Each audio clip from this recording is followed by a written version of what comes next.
about Navin, who's our speaker today. Navin is the CTO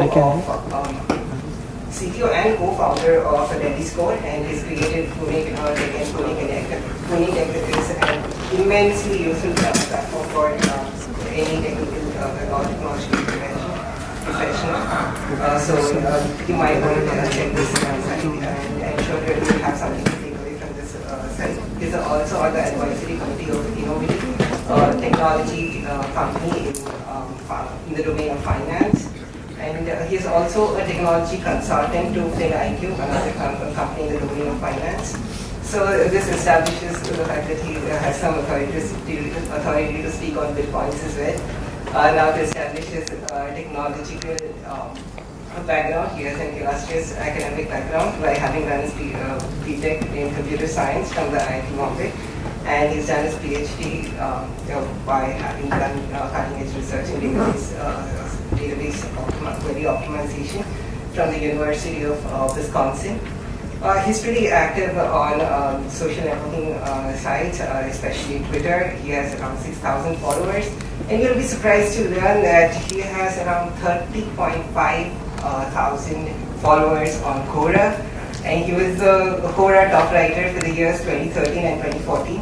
If any of you know Quora, you would also know Balaji Vishwanathan. And it would be worth mentioning that these are the same years when Balaji Vishwanathan won the top writer award for the first and second time respectively. So we are very thankful for you to be amidst us for this talk. But before we get to his talk, I'll just take a few minutes to present what TechJam is and who carries out or who conducts or organizes this. As an initiative, TechJam is a non-profit initiative from, it's not affiliated to any particular industry, but it was started with an objective of connecting technologically enthusiastic people. So we have a ton of knowledge and many product-based companies in Pune. So someone called Navin, who was a consultant to our organization, I worked with ideas. So realized that this knowledge, when shared, could lead to something beautiful. So with an objective of learning, exploring, and sharing the knowledge, and create a common repository of wealth, creating a common repository of wealth of knowledge and wisdom, technological wisdom.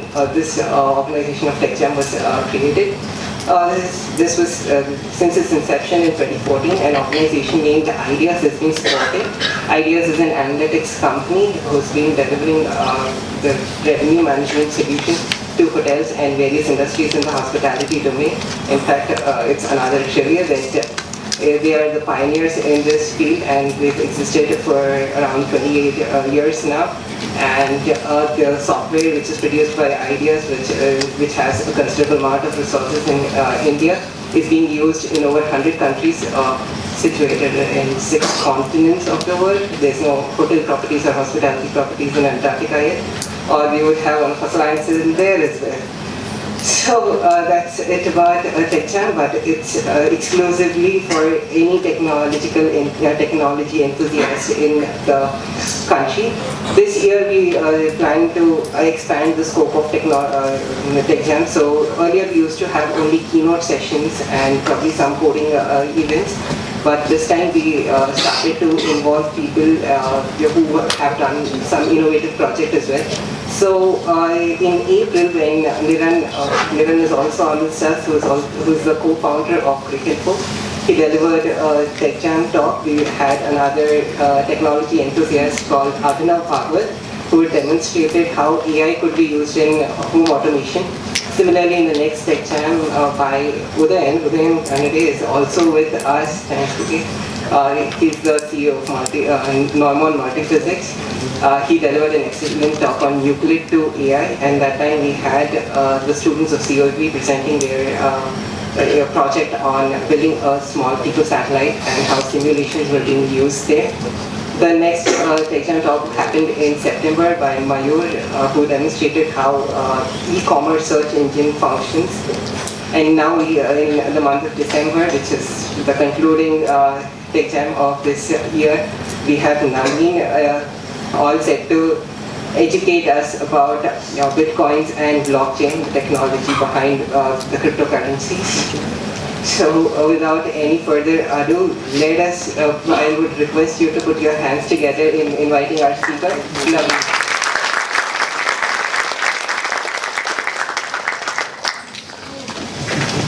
Hello, can you hear me? Okay, great.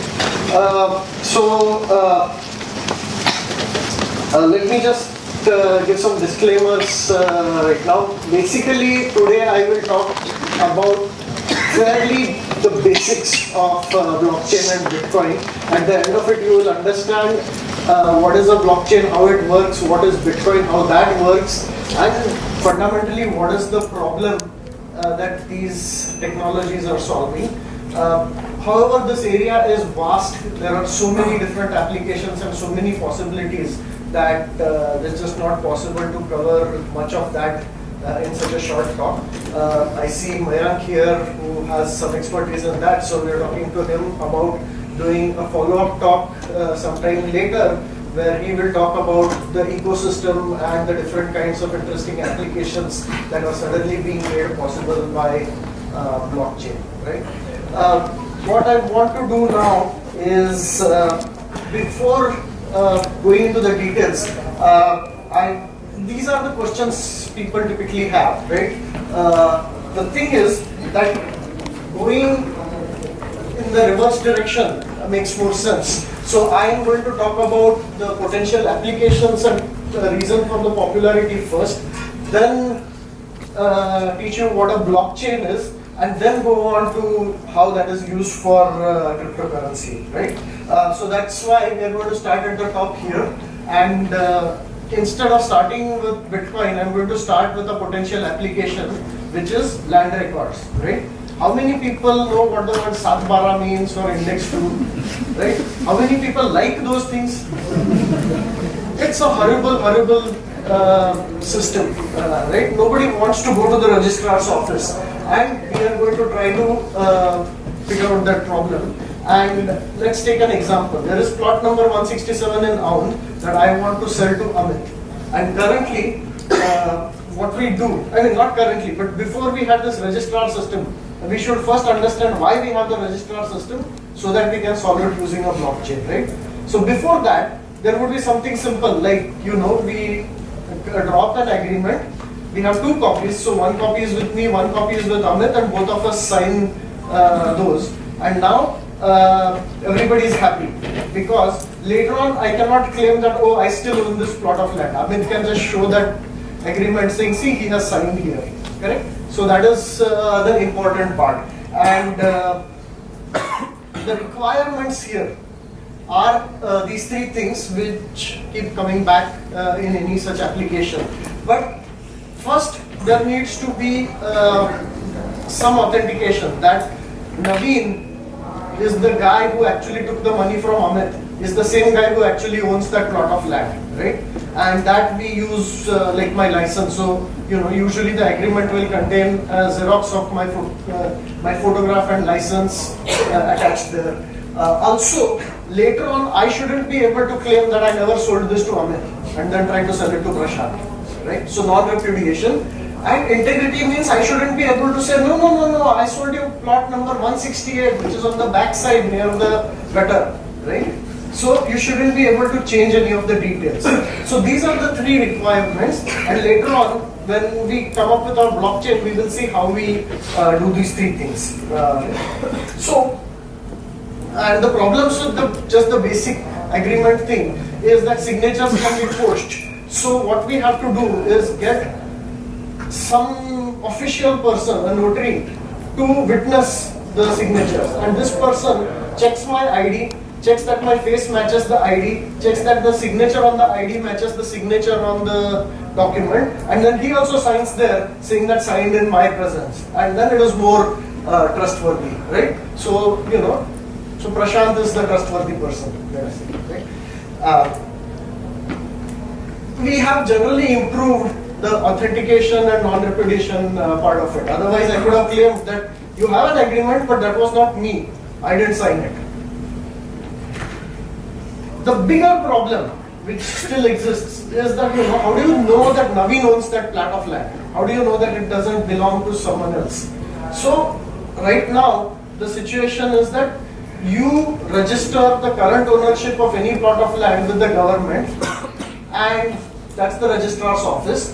And before Amit buys any plot from me, he has to pay a lawyer to do something called a title search, where that lawyer takes 2 weeks and a lot of money, and then comes back and says, yes, Navin owns this plot of land.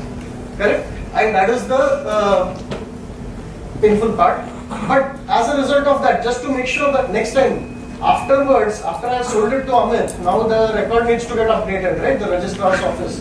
So pretty much now, whenever we do an agreement, we have to register the agreement with the registrar's office, and the job that Prashant used to do is now happening in that particular government office, which is closed on weekends, and half the time the computer doesn't work, and it's a problem, right? So that's what we want to fix. We want to get rid of the registrar's office, and we want to make this whole process efficient. Okay, problem understood? Okay. And whatever else we come up with, we need to recreate our 3 requirements. Yeah. So now we are going to use the blockchain to solve that. I have not told you what a blockchain is, but we are going to use ideas from cryptography and maths to solve this problem fundamentally. That's what we are going to do. So for a little while now, I'm going to talk about cryptographic things and other things, but I will come back to our original problem, and ultimately I will come back to Bitcoin, so don't get unhappy. Hold on. Okay.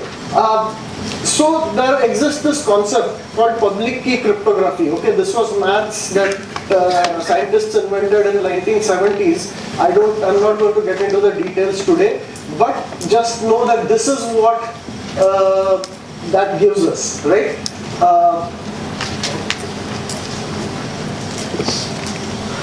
So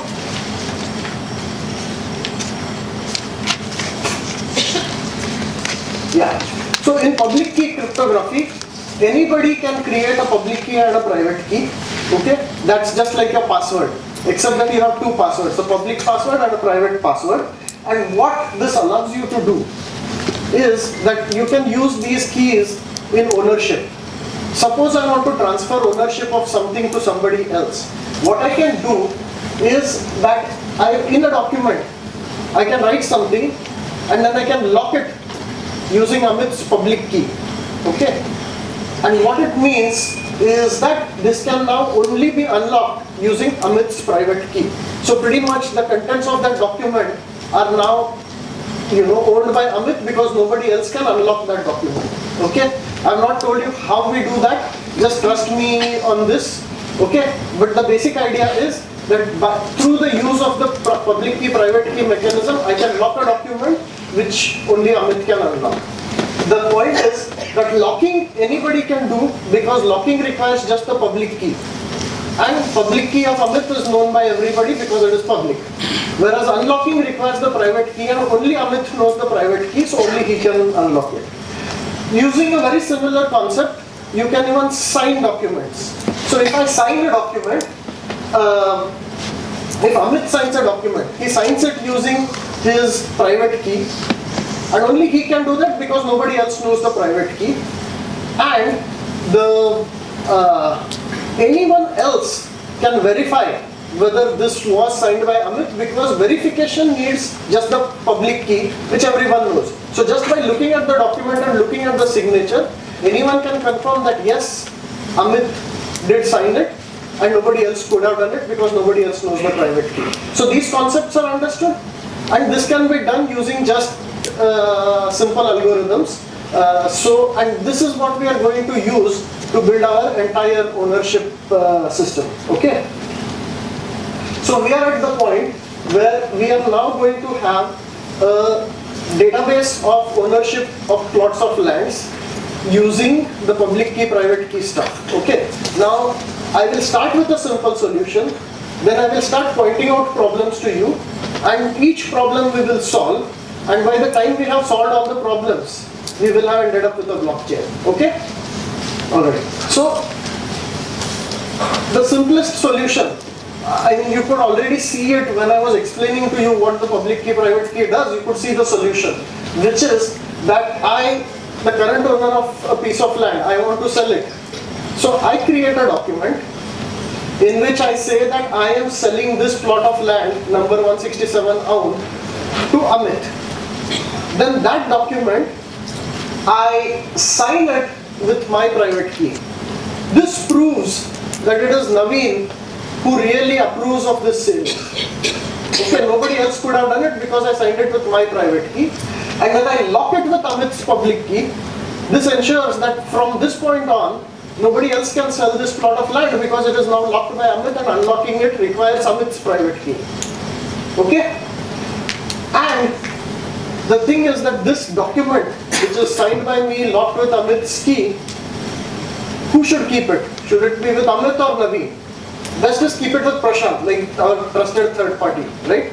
So that way, now in the future, nobody can claim, I can't claim that I never sold this because I have signed it. And both the signature and the lock systems are such that if you change even one character in that document, the signature and the lock both become invalid, right? So exactly that document is what has been signed and locked, and it cannot be modified, right? So we have authentication based on the private keys. We have non-repudiation because nothing can be changed, right? But now the problem still is that it is not centralized. By the way, the question of how do you find out who owns this plot of land currently, that's now very easily solved because all the records of all plots of land are on Prashant's server, and that is an open readable database, right? When I say I am locking a document, I am not encrypting it, okay? The document is in plain text. Anybody can read the document. It's just that they can't unlock it for selling it, alright? So if you want to find out who owns this plot of land, you just go through Prashant's entire database, look at all the transactions involving that particular plot of land, and see who is the owner for the last transaction. Make sense? And any new transaction you want to do, you just create a document, lock it, sign it, and add it to the end of Prashant's database. You just give it to Prashant, say, insert it in the database. Solved? Problem? So what is the problem with this? Problem is that it's still, dependent on Prashant. Prashant is a single point of failure here. And another thing that we are trying to do here is that I shouldn't be able to bribe Prashant, so that later on Prashant just deletes this, right? Prashant can delete that one record, and then suddenly now I can claim I'm still owner of that land and I can sell it to Abhijit, and now Amit is out of luck. You see the problem? And the reason Prashant does it is because all the money I make, I will share that with Prashant. Right? So the transaction, note that Prashant can't fake a transaction. Without my help, he cannot do this. Correct? He cannot create the document because it requires my private key. So he cannot create a fake document, but he can delete a document. Alright? So this is the transaction deletion problem which we have to solve. Again, solution is relatively simple. You just make multiple copies, multiple people like Prashant who are not friends of each other, ideally, right? So basically then what it means is that if a document gets deleted from here, there is still the thing is there in all other places. And by doing a comparison, you can tell that something is wrong with Prashant's version. Correct? Now, if you want to delete any document, what you have to do is you have to delete it from everybody's version. So you have to bribe so many people, and that's a problem. We pretty much assume that once the number of servers becomes large enough, nobody can go bribe all of them. Okay? So as long as we have multiple copies, the problem is solved. Anybody sees a problem with our solution? Yeah? How do you verify the private key? How do you verify the private key? But the way the public key encryption stuff works is that to verify anything, you just need to compare it using the public key. So as long as you have access to the public key, the algorithm will tell you that yes, this was created by this person's private key without knowing the private key. Yeah. So when you say when you have multiple copies of the same transaction on servers, multiple servers, theoretically it sounds right, okay, it's difficult to delete. But practically in a virtual world, is that really difficult to delete copies from multiple copies, or is there a mechanism that well, so the question is that, you know, in practice, is it really difficult to delete multiple copies from multiple servers, right? Yes. So, okay, so one detail I'm going to add now, right? Whenever you add a new transaction, you include a link to the ID of the previous transaction in this in your transaction, right? And that link which you included in your document, right? After you include that link, then you sign and lock the document. Now, if you have to delete any transaction, the transactions that came afterwards, their link is going to be broken, right? That link will not work. And now pretty much everything after that point has become illegal. Thinking backwards solves part of the problem. But you're right, the problem still remains that if you go and convince all of them that let's delete all the transactions from this point forward, that is possible, correct? But there is a bigger problem. We'll come to that, but there is a bigger problem. Yeah. What if Amit forgets his key? Is there a nomination process? No. That's Gone. So that's Bitcoin and blockchain don't have a solution to that problem. Okay? But then the manual register has got a solution, right? Yeah, but Nominate somebody. can't be done. Okay, so I mean, let us say that is out of scope for this discussion. I'm There just are, asking a practical word what happens. yeah, I won't get into that today. We'll talk offline. Okay, but that's a problem. Yeah. A central depository Of what? of the land. Well, this is the depository, these servers, right? So you cannot delete from others. Huh? You cannot delete from others. Why can't you delete? There is some person who owns the server, right? There is a government employee there who could delete things. Sorry? That's the point. So that's the problem we are going to solve. Yeah? There are solutions for all of those. I'm not going to get into those today. That's like an advanced topic, but yes, you can do such things. Yeah. If we don't know who are the other owners of the server, Yeah. so how are we replicating the process? Yes, good question, right? I mean, basically we don't know who the server owners are and all that. How is all this replication happening? We'll come to that. That's one of the problems we need to solve. Yeah. Probably there would be multiple servers that will record of the transaction. Yes. So for every transaction, the servers need to be informed about the transaction. Correct. Yes. So what if approximately half servers are informed and half are We'll not? come to that. That's a good question, right? That's a problem of how do you keep everything consistent. So we will come to that problem. Yeah. So you are basically having mirrors of all the databases. Yeah. All the world's transactions are on my server. Yes. The storage won't be a problem. Not really. So the question was that if your every server's set of transactions is a mirror of all the transactions from all other servers, then all the transactions of all the world are on each server. So does storage become a problem? And the answer is probably not, because just storage space is going up sort of by Moore's law. So we don't expect that to become a big problem anytime soon. If it does become a problem, there are cryptographic and algorithmic solutions. Okay, so I'll tell you what the problem is. The real problem is this: how many servers should you have? Okay, anyone have an answer? How many servers should you have? As many as possible. As many as possible. Okay, who decides which should be the servers in the system? No regulation. Sorry? There is no regulation. There is, in fact, we don't want regulation. We want a system where it is not possible to have any regulation, because, you know, one of the reasons why we are creating this is because we hate government, right? So, you know, who decides which should be the servers? Now suddenly, otherwise, it boils down to whoever is the person deciding this becomes the main guy, right? So we don't want that. So we need to come up with a solution for this problem. And what we say is that doesn't matter, any number of servers, and anybody can join and they can add a server to the system, and all they have to do is contact the nearest server, download a full copy of the database, and now they can start participating in the network. And just over time, let supply and demand solve it, right? So servers will join, and then if it is worth their time, they'll stick around, otherwise they will leave.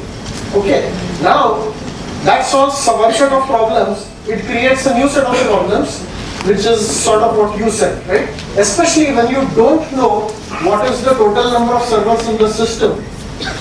How do you keep them consistent? Okay, how do you make sure that every transaction has gone everywhere, right? Now, database world has been trying to do distributed database for a long time. They have many algorithms for this. The tricky thing about that is all those algorithms were based on knowing the number of servers, and most of those would have something like, a majority of the servers have to agree, then you'll have an algorithm so that the remaining servers will get in sync and so on. None of that works because here the number of servers is not known. Okay. Another system that many databases use is to have, you have replication, but all updates have to go to the master. Correct? That would take care of the consistency problem. But then that's just, you haven't solved the problem at all, because that master is the main guy and all these other servers are not doing anything useful as far as solving our problem is concerned. Understand the problem? Okay, now we're going to look at the solution. What we do is that it is sort of like having a master, but we keep a rotating master who's changed every 10 minutes. Okay, not just that, but when you are submitting a transaction to the system, at that time you don't know who the master is. After you submit, afterwards the master is decided randomly, and then that is the master who adds to the database and sends an update to everybody else. Okay, so the solution is that when users want to submit transactions to a system, they submit it to any server, and that server forwards it to everybody else. These are unconfirmed transactions, and all servers keep track of all the unconfirmed transactions in the system for 10 minutes. Okay. At the end of 10 minutes, maybe you have collected, like 500 transactions, let us say. Then what you do is randomly select one server and tell the server that you confirm all these transactions. Okay. And, wait. So you confirm all these transactions. What the server does is puts all of them in one big block. Okay. The server signs this block. Server also puts the ID of the previous block in this block and then signs it. So that now this block cannot be modified by anybody else without making the signature invalid. And this block is chained to the previous block. And now all these, once this block shows up, now all the transactions are confirmed. Okay, yeah. Where did the previous block come from? Sorry? Where did the previous block come from? The previous block, some server was randomly chosen as the 10 minutes ago, some other server was randomly chosen as the server which is going to update the ledger, right? That person created a block, put it in the database, and then sent a message to everybody else saying this is the new block. And in the network, given current internet, it takes about 20 to 30 seconds for this information to reach everybody else. So then for the next 9 minutes, everybody is now again collecting a new set of transactions and hoping to be chosen as the next server to add the next block. Okay? Yeah. What happens if the server is inactive during this 10-minute period? Yeah. So if a server becomes inactive, let's say server is disconnected, right? Now server doesn't know what is going on, and this server is probably not going. This server is not going to get chosen as the next server to add the block because this can't anyway communicate with anyone else. Some other server is going to become the master. It's going to add a block. maybe this happens every 10 minutes for the next 3-4 times, and this server is still not connected. As soon as this server gets connected, it says, okay, what happened? Tell me, somebody update me, and downloads updates from everybody else, figures out what happened, what he missed, and then figures out what is the longest chain so far, and then you are again in sync. Right? So this synchronization is a fairly well solved problem in databases, so you don't need to worry too much about that. Yeah. What does an unconfirmed transaction mean exactly? It means nothing in the sense that there is a transaction where it says Navin sold plot 167 to Amit. It has been signed by Navin, it has been locked based on Amit's public key, but it has not been added to our ledger. Okay, so it's just floating around. The servers in the system all know about this transaction, right? But it has not been added to the blockchain. It has not been confirmed, right? So if all the servers crash at this point and restart, all the unconfirmed transactions will be gone, whereas whatever was the last block which was added, that's the only one which will remain. Yeah. What is the server which is the master at one time? It tampers with the data, it does something shady with it. So then We'll come to that later. Good point. Yeah. How would that solve the problem of double threading? We'll come to that also. So related. Is random master knows all the number of servers? No. So random master does not. No server really knows how many servers are there. And in fact, it can't be known because suddenly at any second, new servers can join the system. Yeah. Who chooses the master server? Who chooses the random, right? What do you mean by random? You don't know the number of servers in the system. You are saying servers can be added at any time. You have no centralized authority. How are you going to choose randomly? It is not possible to choose randomly, right? That is now the next problem we have to solve. Okay. So what the solution to this is the clever part of Bitcoin, right? Of blockchain. All servers are given one hard math problem to solve. Okay, it's a cryptographic problem, and what you have to do is that the only way this problem can be solved, mathematicians have proved that the only way this problem can be solved is that you have to keep trying many different things, many different inputs. In fact, you have to try literally more than billions of things, and then once you get the correct answer, it clicks into place. Right? Now, whichever server manages to solve that problem is the master. Okay? And this master, what it is going to do is collect all the transactions it got until now, put it in a block, put the link to the previous block, sign it, and it gets added to the ledger. Okay? This is called mining, because literally you are digging in this cryptographic world to find the next block. Okay? And I'll talk a little bit about what this problem is. Basically, one thing is that it involves solving some particular math problem which is related to the contents of this block. Okay? If you change any one character in this block, any one transaction, you change anything, and the problem changes completely and you have to start again from scratch and do all the calculations again.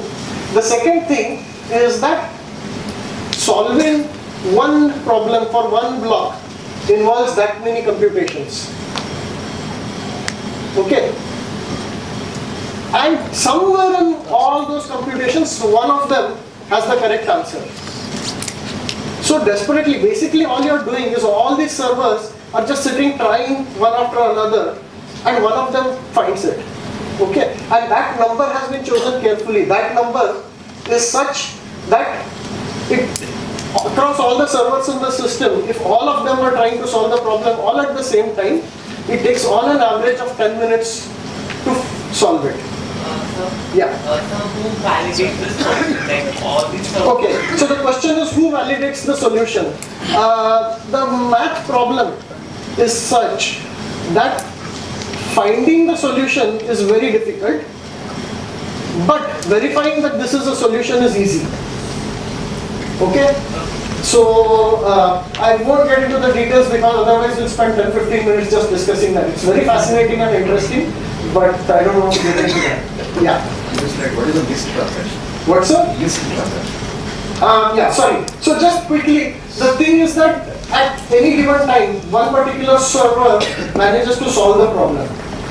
At that time, let's say a transaction had been submitted to that other server and it hadn't yet been forwarded here. So it is possible that there were some transactions which were submitted to the system, but this server didn't know about, and this server just completed the block without those transactions. So any transaction which was not included this time will eventually get included in the future. It's still unconfirmed. It remains an unconfirmed transaction until the next block is created. At that time, that will get added to the next block. Yeah? Yeah. What if two of them solve the problem at same time? Yeah, so we'll come to that one. You're stuck on that. We will solve that ultimately. Don't worry. Yeah. Why is taken a specific number? We'll come. That's a very good question. Let me take other questions. We will get to that. Who gives the problem? So who gives the problem? The problem was pretty much when Satoshi created the Bitcoin network or for any blockchain. Right? When you first design that blockchain, the problem is fixed. As in, the problem is of the form which says that you have to find a number which, when you do this computation on the current block, it should produce this output. Right? And that the problem is fixed, but the input is the current block. So every time the input keeps changing, so you have to solve that whole thing again every time. The problem has been decided once right in the beginning, and it's a cryptographic problem. Okay? Yeah. Is there replication of the server? Replication? Same server gets it twice. Gets what twice? The solution. See, the thing is that the problem you're trying to solve, right, is such that you are going to get one answer in, there is one answer in that many 16 exa times, right? So it's possible, but unlikely. Yeah. Does this problem take the entire 10 minutes to solve, or let's say for solve? It's approximate. It's Within approximate. 8 minutes, does it get the next problem then? Or See, like after the 10 minute cycle, again a new problem is sent to the solver? no, so okay, so the question was that what happens if you manage to solve it in 2 minutes, 2 minutes, yeah. then do you get the next problem? See, the problem is that you look at all the transactions that you want to put in the next block. You create the block, right? And now just before signing the block, you have to do a computation, right? So as soon as you solve this, while you are trying to solve this problem, new transactions are being submitted to the system, right? So whatever problems you have collected so far, you can put them together in a block, and then you start trying to solve that problem, right? Basically, a set of transactions written in a block is a problem. And as soon as this set of transactions has been added to a block, this problem is gone. No point in solving this anymore now. Now you have to work on the new block which contains new transactions.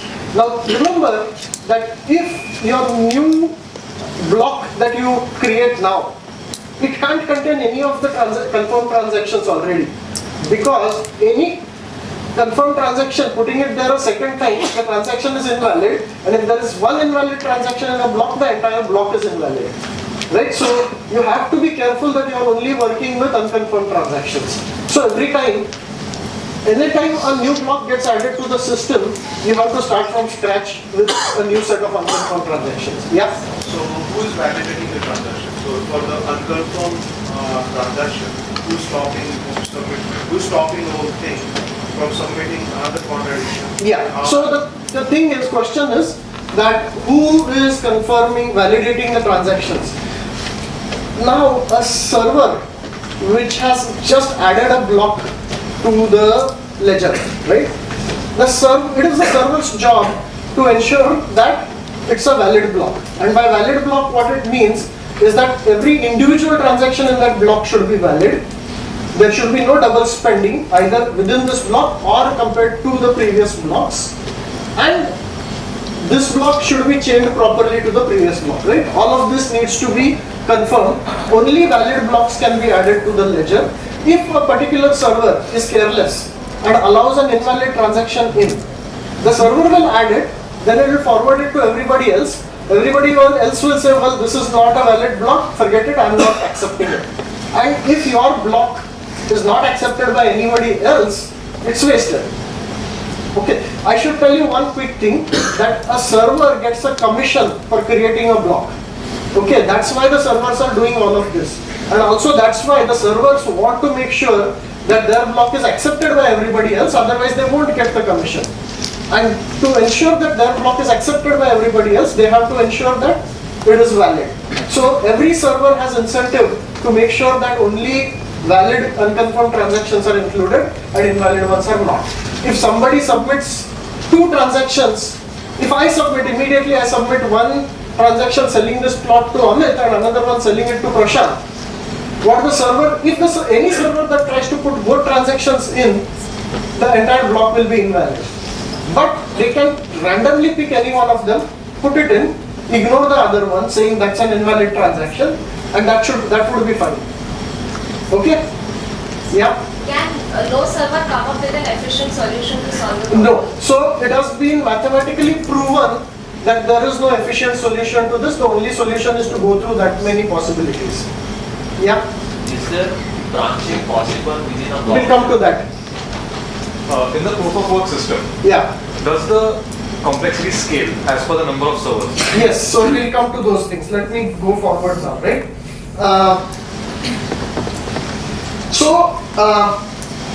So far now, what we have done is we have done blocks of transactions, and the blocks are chained, correct? And the chaining ensures that it's not possible to delete things, correct? So this is our blockchain. The few problems left to solve are his favorite problem, one of them, right? Conflict. So let's look at this. What happens? Those first 2 blocks exist in the system. Now everybody is trying to add the next block, and at almost exactly the same time, 2 different servers manage to solve the problem. Right? Now these 2 blocks are different. Possibly because they had a different subset of unconfirmed transactions, or even if they had exactly the same transactions, the server signatures are different. So these are 2 completely different blocks. Okay, and the question is, now which one is going to get accepted, right? What is going to happen? Right? So we are going to figure out how to solve that problem, right? We say that it is possible to have this temporarily, to have a system in which there isn't consistency. Different servers have a different picture, right? But whenever a server extends a chain, a server needs to make sure of 2 things. One is that whatever chain you are extending, that should be a valid chain, fully from the beginning. So you can't have any double spends in your chain. Okay? So if, let's say, here, sorry.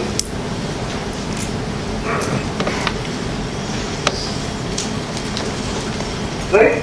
I submitted, on the left hand side, I submit a transaction saying plot sold to Amit. And on the right hand side, I submit a plot saying sold to Prashant. And luckily, exactly both those servers managed to add the block. Right? Now, there is no way those 2 blocks can be reconciled. Right? So, anybody extending that thing, right? They will notice, by the way, that somebody extending on the left hand side, they will see one unconfirmed transaction saying sold to Prashant, because that has not been added on the left hand side. But they can't add it here because that would make the chain invalid, because that transaction is now no longer valid. Yeah? So, the rule is that when you are extending, it has to be valid. And second is, in case you have 2 chains which can be extended, extend the longest one. And in case there are 2 chains both of the same length, pick one randomly, doesn't matter. Okay, those are the rules. Yeah. But then what will happen with the transactions in the... We'll come to that. Yeah. So, this is, let me go with an example. This happened. Then this happened. Right? Now, what is happening is that, okay, before this, sorry, my animation isn't working, but let's say some servers got the left hand side block and some servers got the right hand side block. So they are working to extend this side, they are working to extend this side. It is possible that some servers got both blocks and they would have randomly picked one of them, because you know both these chains are of the same length. You randomly pick one side and now you are trying to extend one side. At some point one of those servers is going to win, okay, and this block gets added, right? As soon as this block gets added, pretty much now this is the longest chain. That side, all servers are going to give up on that side, and even servers which work from that side or were trying to extend that will all now migrate on this side and say nahi nahi yaar idhar karta hu. Why not just continue working here? Because they know if they manage to extend this block, most other servers are anyway going to see the right hand side as the longest. They were working on that side, they are going to extend that side, and your side is going to lose. Sooner or later your blocks get deleted. So to answer your question, the blocks which were on the wrong side, they get deleted from the system. They are thrown away, and all the transactions in the blocks, in those blocks, are now unconfirmed transactions. Right? In fact, very likely that some of the transactions, most of the transactions on this side were also there on this side. So only one or two would be missing. Those will get added in the later blocks. Okay. Let's just. Reversal of huh? Reversal of There is no reversal. This is an append only chain. Okay. So let's say this happened, right? And somehow luck worked so that you know the extending also happened at the same time. Okay. By the way, remember that we are doing 16 exabytes of calculations. Exabytes is 15 zeros. We are doing that many calculations, and within that calculation, it has to happen. Two different have to happen at the same time up there, and then two different at the same time down here. And then still what will happen is that at some point the third time it's not going to repeat. This gets extended. Now this is the longest chain. Those guys get deleted. Soon everybody will give up on that side, and now we will continue this side. Okay?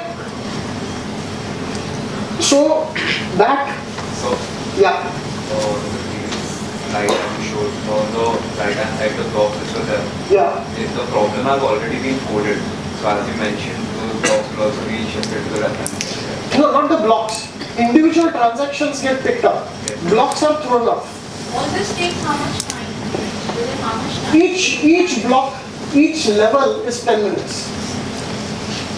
Right? So if this first case these two blocks start taking up, the longest chain will take 20 to 30 minutes? Correct. For you So- to understand whether it's happening. Correct. So now, very good point, right? The thing is that if you submitted a transaction, right? When you submit it, it is unconfirmed, so you can't assume that the transaction is done, right? So, you are selling your house to Prashant. You make him sit there saying until it shows up on the blockchain, you are not leaving. Correct? But this is a flaw, right? We have to wait till the transaction is ready. Yes, so Bitcoin doesn't solve that problem. Okay, so we'll worry about that maybe later. So, but the point is, let me complete what I'm saying, which is that you make him sit. 10 minutes later, it shows up in a block. You're happy. You say, okay, fine, right? Now we can go. But that's not true. The thing is, it could be that you're on that side and this could extend, right? So you wait another 10 minutes and 20 minutes later you see two blocks. Now you know the chances of both getting deleted are low. In general, it is all probabilistic. Okay, after 10 minutes, there is some probability that your block can still get deleted. That probability becomes p square after 20 minutes. After 30 minutes, it becomes p cubed. So what they say is that for small transactions, just it showing up in the blockchain is good enough. For slightly more important transactions, you should wait for 2 or 3 blocks, so 20 or 30 minutes.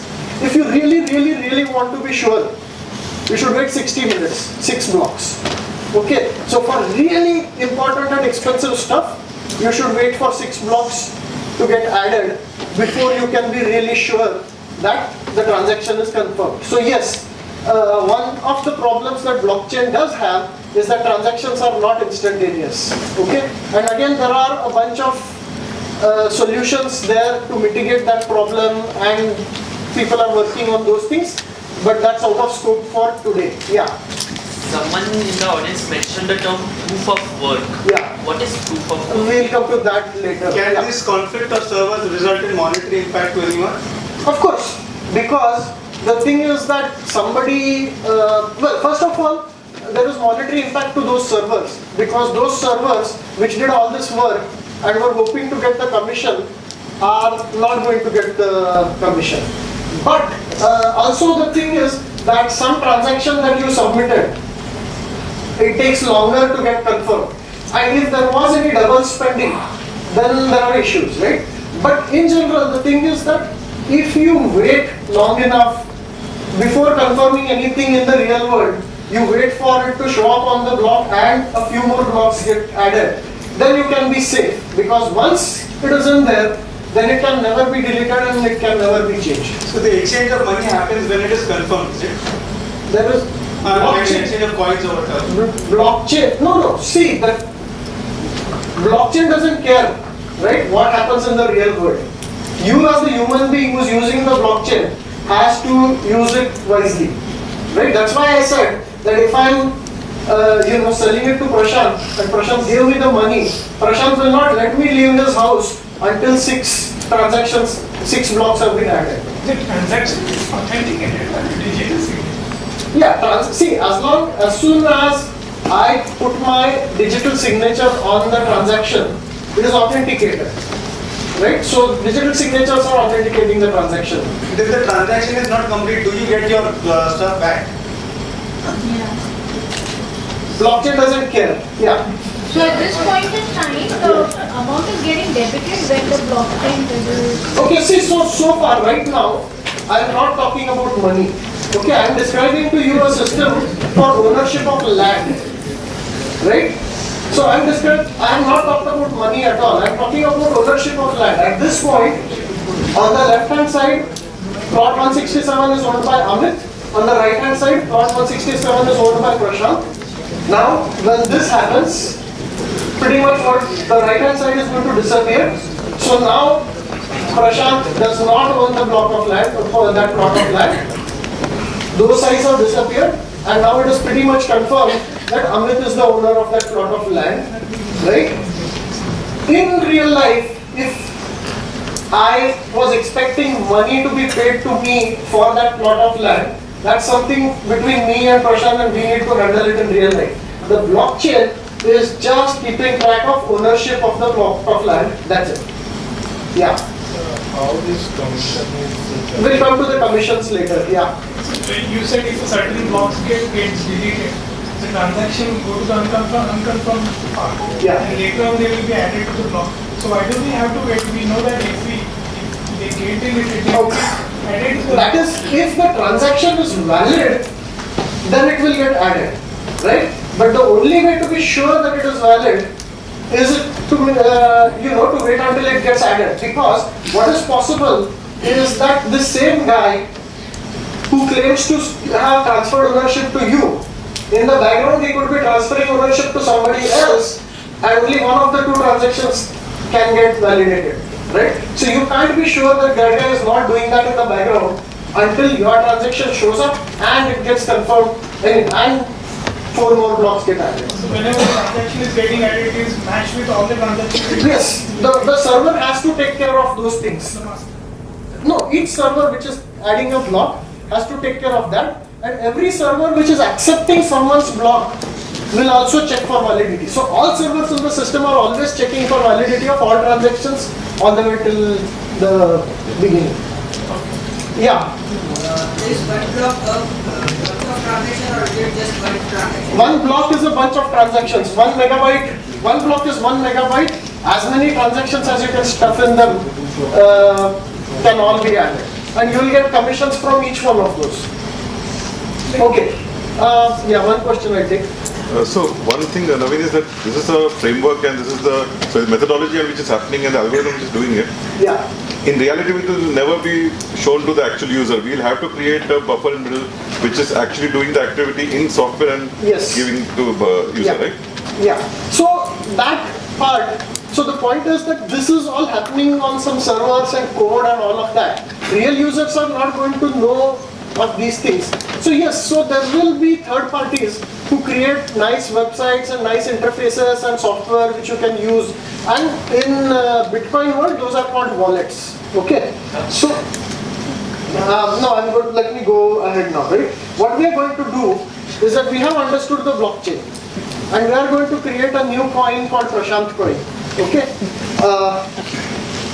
Instead of keeping track of land records, we will keep track of individual coins, right? So we have 10 million Prashant coins. Each coin has a number, and we transfer ownership of each individual coin from one person to another, right? In the beginning, and otherwise everything else is same, right?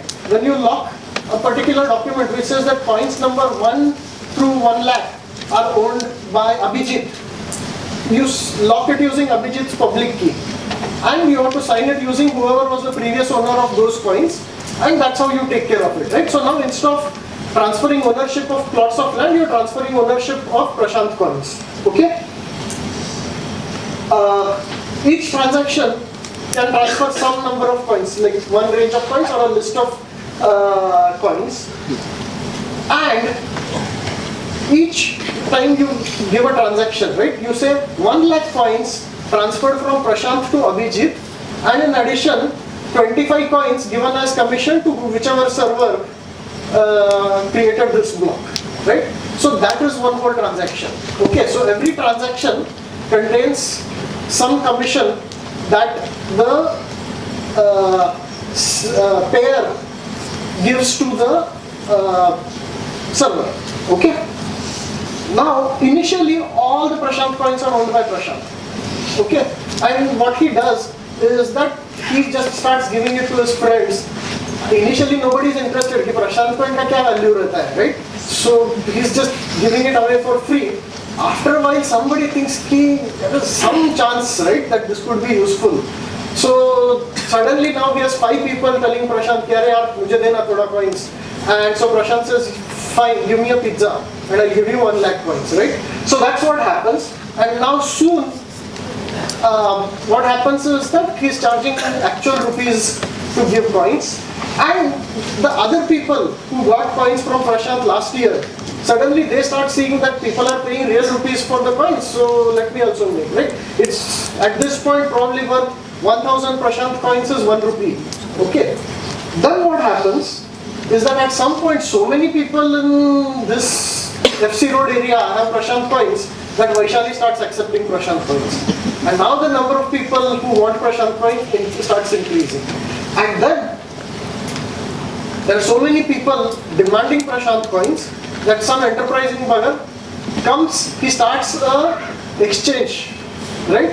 It's like an online share market kind of a thing where you can send rupees using IMPS and UPI, and you can get Prashant coin in return. Because what that guy has done is he has, 1 million Prashant coins that he got at some point, and he just keeps giving people Prashant coins from them, and depending on the demand, he increases or decreases the prices of Prashant coin. And because there are these situations where somebody creates an app by which you can pay rickshawala Prashant coins, and Prashant coins can go all the way down to like fraction of a paisa, and nobody wants to give the rickshawala any extra money, and chutta is a problem, right? So everybody starts using Prashant coin for rickshaw, and soon you have like an entire little economy going, and Prashant coin is now 1 Prashant coin is worth 10 rupees because of the demand, right? Now the question is, why are servers doing this, right? One of the things we said is that the commissions. But that doesn't explain that in the beginning, when Prashant started this thing, at that time you were giving like 50 Prashant coins or 100 Prashant coins of commission at a point when 1 lakh Prashant coin was 1 rupee. It's just not worth it, right?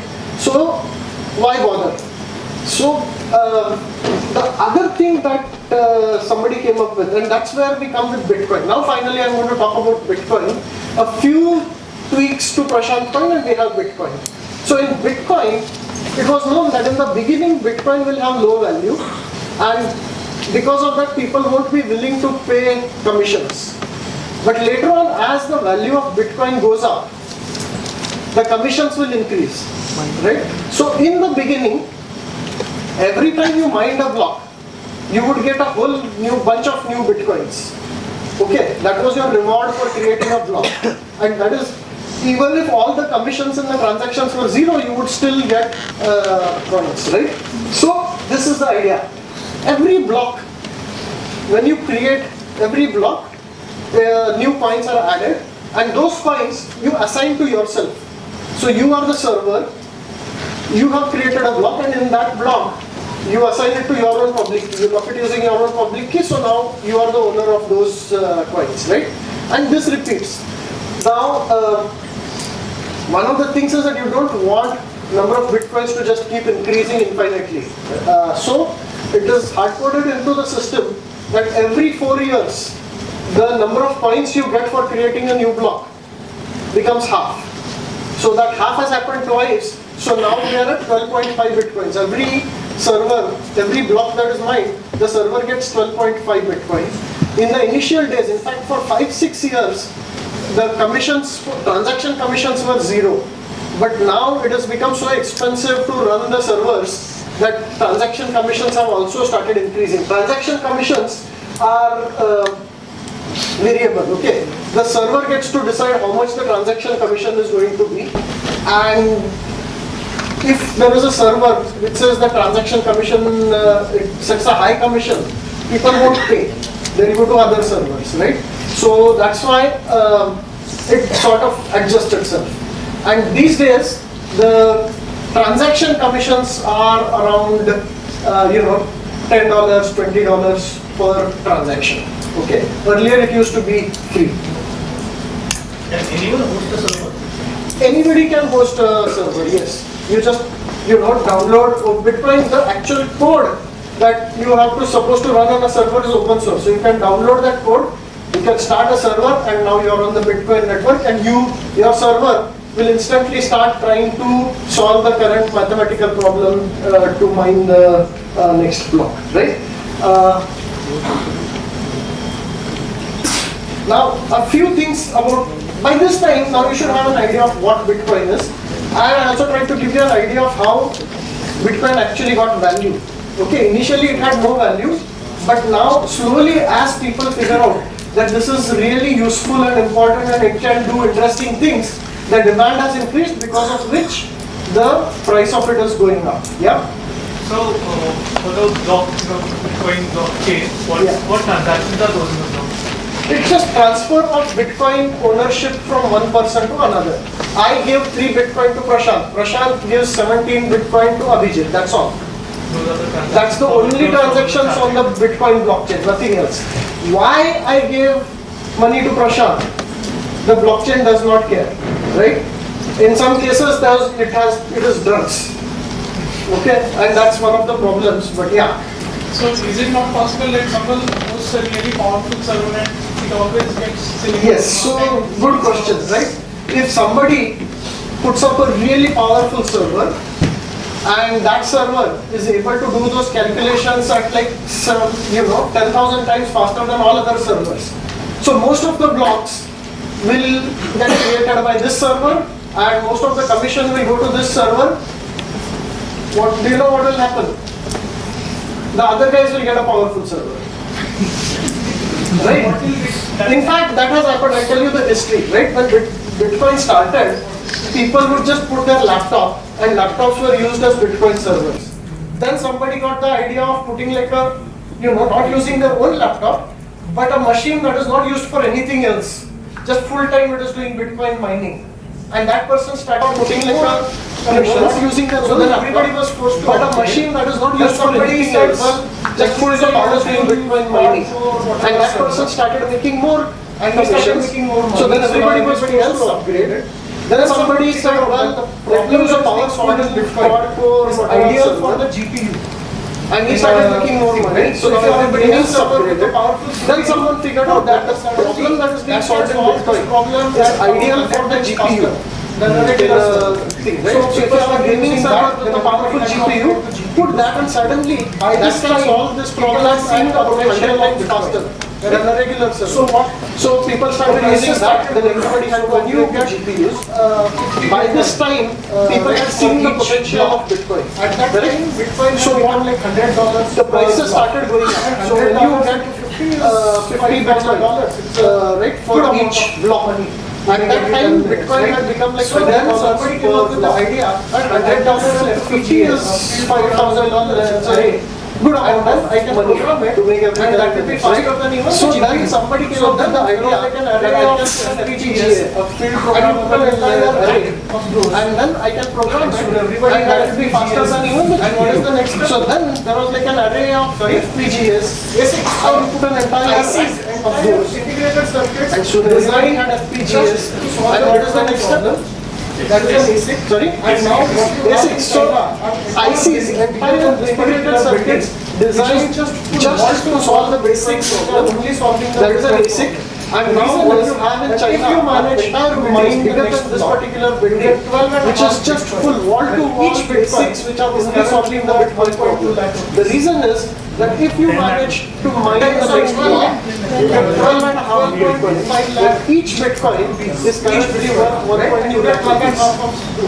So that's why saying 1 lakh has happened 12.5 lakhs just an arm's length. Then everybody else has dropped it. Right? And you get so that's why. So what you're saying has happened and it's just an arm's length. Then everybody else has to upgrade. But the reason that in return you are getting a significant amount of money if you return on Bitcoin. If all of this didn't exist, there is the reason and as to all of these server guys having to increase the commission, they would shut down these commissions and then the prices would jump. If all of this didn't exist, then it would have been worth it to all of this. These server guys wouldn't be making money, they would shut down the servers and go. And then the prices would come down. No, so the transacting parties don't have to give any kind of protection on their side. Individual transaction commissions are paid transacting parties, for example, I transacted. No, so the person who's transferring, that person is the one giving the commission. See, individual transaction commissions are paid by the transacting parties. The block reward comes from the system. But both are the point is rickshaw are thinking. But people, just Bitcoin has people who are applications are top of. The point is rickshaw still want Bitcoin, they are transacting in Bitcoin. People doing international things or people who are building applications on top of Bitcoin. But they still value Bitcoin, they are transacting in Bitcoin. Is that part of the value of Bitcoin transaction? Part of it comes from speculators.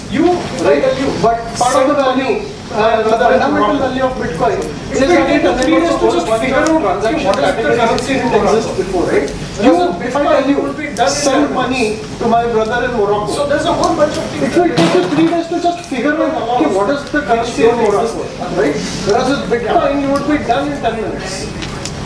Okay, so there's a whole bunch of things to Bitcoin. Let me Bitcoin allows which don't exist otherwise. What if UN ban Bitcoin? Okay, so that's a good question. Let me spend a few minutes on that. You have another question? Yeah? Yes, there's a finite number of Bitcoins. Yeah. So eventually, all this how much of Bitcoin is worth its price is going to hit that ceiling. So what's going to happen? Right, no. See, the number of Bitcoins is finite. How much of Bitcoin is could be anything. Worth of the Bitcoin decided. Is it not a random guy on the street? Depends on what you mean by worth. No, so the question is how is the worth decided? Worth is simply decided by how many dollars a random guy on the street is willing to pay for Bitcoin. And that is decided by supply and demand stuff. Let me come to that question, right? But when all the Bitcoins are mined in the world, that's when it's going to hit that ceiling of its worth, its value. No, it's going to hit the ceiling of coins only. Then how will you get the gold? You pay commission using the existing Bitcoins, just the existing Bitcoins, 21 million of them. Those will be sloshing in the system and you use those to Hey, see, because even the number of rupees in India, in the world, is limited. Government can't just print rupees any way it wants, right? So pretty much all currencies are in some sense funny. Bitcoin, then not buy Bitcoin is commission. Yes, but Right now that 12.5 is coming. no, so that will go away. In the future, all the money servers make will be on transaction commissions, not on block rewards. How many transactions is added every time in the system? Because they are not owned by anyone. The system generates those for Except that every 4 years that becomes half. So in 2100, that will go away, zero. But number of transaction blocks increasing, the currency is increasing because they are increasing by that transaction every time. Yes. Yes. So it is not a finite, it is increasing. No. Because of the half, Yeah, it will stop at 21 million in 2140. Yes. So, let me answer that question. Yes. So the government, right? What if government bans Bitcoin? And initially, like say 4 or 5 years ago, that was a serious concern. Lots of people thought, and lots of governments also thought, that Bitcoin's primary use case is going to be drugs and terrorism. And the reason is because you can do these things anonymously. You don't know what this public key is, who transferred to whom. So in fact, and the belief was that because of that, governments will ban Bitcoin. They can't ban Bitcoin itself, right? There is no party, there is no controlling. What they can do is they can ban anybody from exchanging Bitcoin for dollars, right?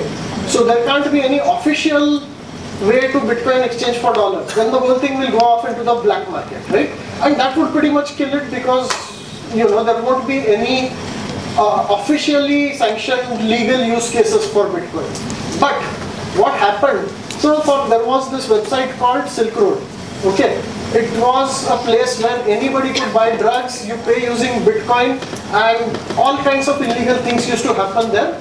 And no problem because nobody knows who is who there, right? It was all done using just pseudonymous handles, right? The thing about Bitcoin, though, is that every transaction from the beginning is in the system, okay? So, if an FBI agent pays for some drugs and then watches that coin, I paid this particular public key. This guy gave it to this guy. This guy gave it to this guy. That guy gave it to that guy. And at some point, somebody is going to use it to buy a car. And that car has to be delivered in the real world to a real person. You go and catch him and say, who gave you that Bitcoin? And then you can trace it all the way back. In fact, that is exactly what happened. And the owner of Silk Road, who had a ton of Bitcoins, he finally tried to buy a car and they arrested him. He's in jail. Silk Road is gone, right? That's when the government suddenly realized that Bitcoin is not as bad as we thought it was. And there is a whole bunch of good things that Bitcoins can enable.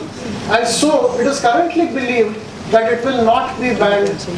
Most countries are going to legalize it. What they will do is they will put the same regulations on Bitcoin which are there otherwise, right? So in India, if you're doing anything with Bitcoin, you better pay capital gains on it and FERA regulations will apply, right? Right now, there are no regulations in India. RBI is saying, wait and watch, we haven't decided yet, but very likely that sometime this year, RBI will come out with the actual regulations. And even irrespective of the fact that there are no regulations, in the last 3-4 years, already people have been arrested for using Bitcoin to violate FERA regulations. Okay?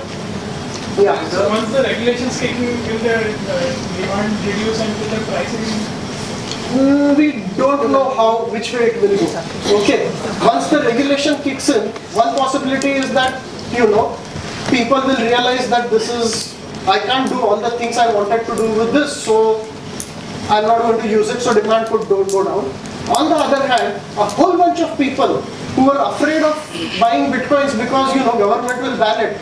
Suddenly from that day on, they will start buying it because they are, legal people who are going to pay capital gains tax on it, but they want one currency, one asset class in which they can invest which is not tied to Trump. Correct? So we don't know what will happen. Yeah. Okay, in India, how do you buy Bitcoin, right? So basically the easiest way to buy Bitcoin is to go to an exchange, where an exchange is somebody, some entity, which has bought a whole bunch of Bitcoins, we don't know how, but they are willing to exchange rupees for Bitcoin, correct? So you have to buy using rupees. Now in India, if you want to do it legally, there are companies, so there is ZPay, there is UnoCoin, there is Qubit, CoinSecure, a whole bunch of companies, and they do proper KYC, right? They will take your Aadhaar, they will link Aadhaar to your Bitcoins, but they will take your PAN card, and then you can transfer rupees into that account and then use those rupees to buy Bitcoin. Yeah. We did an analogy for the blockchain as a replacement for the entire Satvara thing. Yeah.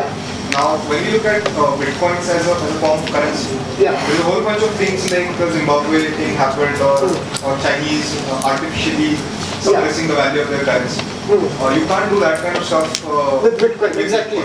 And in fact, that's why Bitcoin was invented, so that governments can't manipulate it. Yeah, so is that, does that become like a huge incentive for governments to ban this kind of stuff? Because they can't control money. Well, see, yes and no, right? There are two different issues, right? What you are saying applies to Bitcoin because Bitcoin is being used as a currency. And we don't know what governments are going to do. I mean, they will hate the fact that you can't control it, but there are a whole lot of things that are enabled by Bitcoin. If you use a blockchain, not Bitcoin, a different blockchain which uses the same principle, same kind of code, but for keeping track of something else, it doesn't have that problem.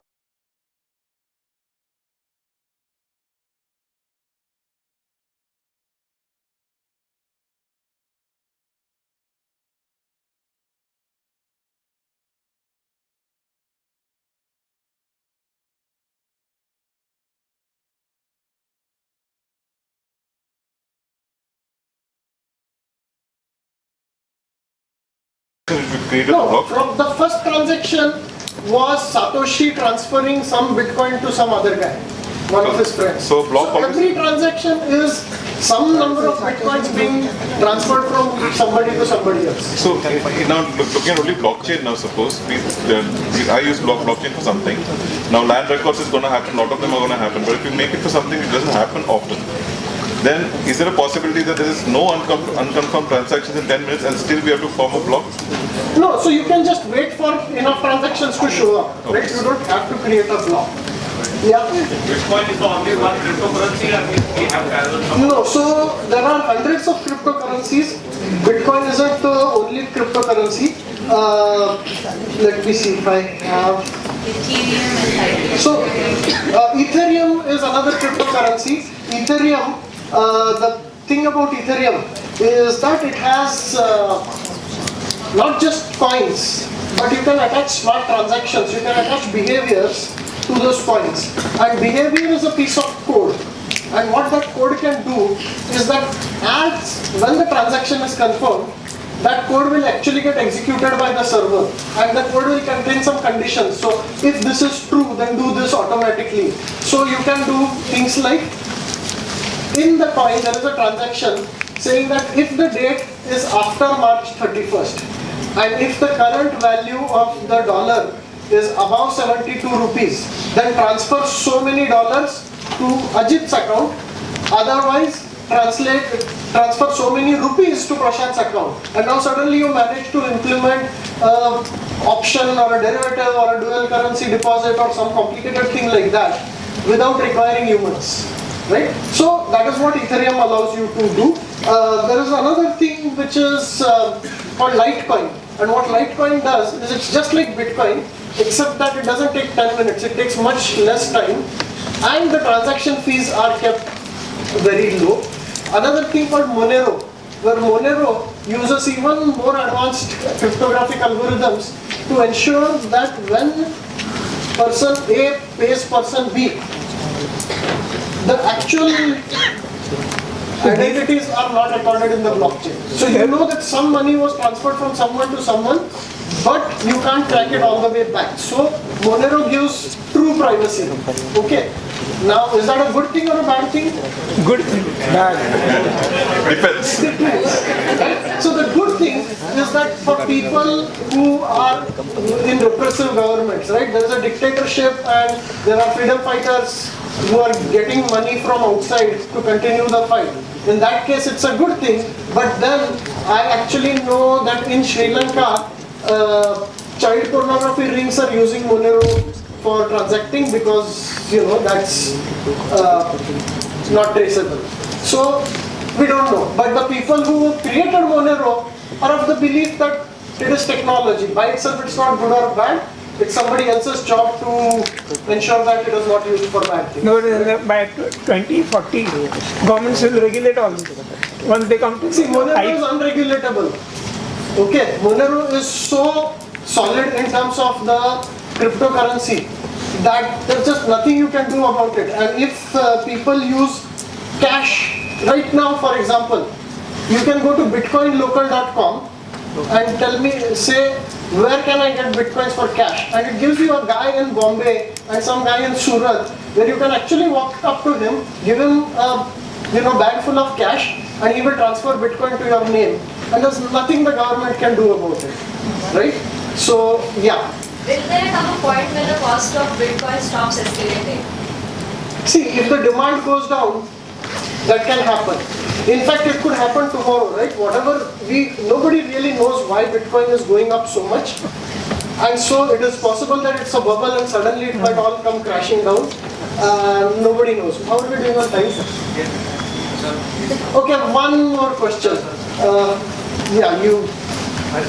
If you want to begin mining, so what should we begin with? Cloud mining, or we should buy basic, or we should... See, right now there is no point in doing mining with small hardware, right? The game has become big.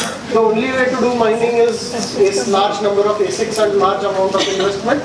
Plus, you should have a friendly electricity provider nearby.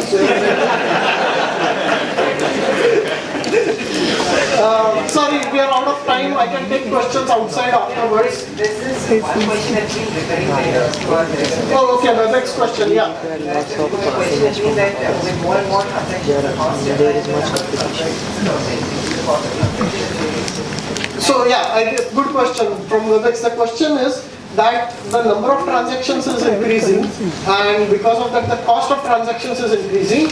One of the problems with Bitcoin is that the size of a block is just 1 MB. So the number of transactions you can do in 10 minutes has an upper limit. And the short answer is that that's a very complicated issue. There are many different solutions proposed, and the Bitcoin community in general can't agree on what is the best solution. So that is leading to something called a fork, which is one of the advanced topics. So the short answer is, yes, it's a problem.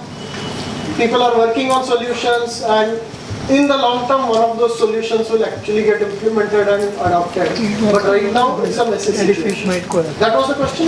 Yes. Okay. All right, thank you very much. We do have a quiz. Right? We're going to spend 10 minutes on a quiz. I'll be here, I'll answer questions. We can continue talking about this, and hopefully Mayank will do an advanced Bitcoin talk sometime later. Thank you.